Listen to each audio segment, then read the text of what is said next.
13টা বছর কুকুরটা আমার সাথে, ডগটা আমার সাথে, কেমন জানি লাগতেছে। আসসালামু আলাইকুম দর্শক, ইতিমধ্যে আপনারা সবাই জানেন যে তৌহিদ আফ্রিদির একটি কুকুরের বাচ্চা মারা গিয়েছে। দর্শক, ইতিমধ্যে আপনারা সবাই হয়তো দেখেছেন তৌহিদ আফ্রিদি এই নিয়ে লাইভে এসে কথা বলছেন। দর্শক, আসলে অনেকে অনেক ধরনের কমেন্ট করেছেন। আমাদের বাংলাদেশের মানুষ একজন মানুষ মারা গেলেও সেটাতে হাহারি এক দেওয়ার জন্য পাগল হয়ে থাকে।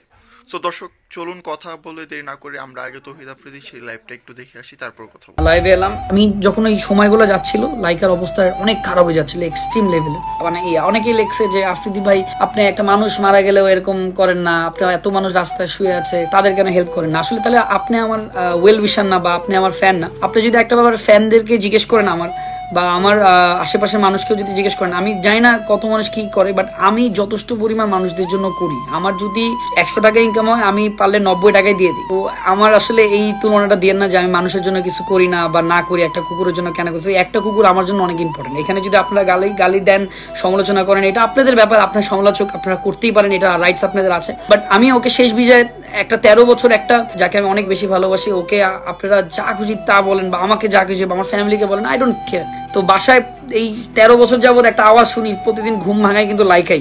এই সমালোচনাটা করেন না যে আপনারা এত কিছু একটা ডগের জন্য করতেছেন, একটা নর্মাল মানুষের জন্য করতেছেন কিনা, এই কথাটা আমাকে প্লিজ বলেন না। কারণ আমি যা করছি এটা আমি মরে গেলে আপনারা দেখবেন, আমি যদি কখনো মারা যাই আপনারা দেখবেন যে আমি কত মানুষের জন্য কি করছি।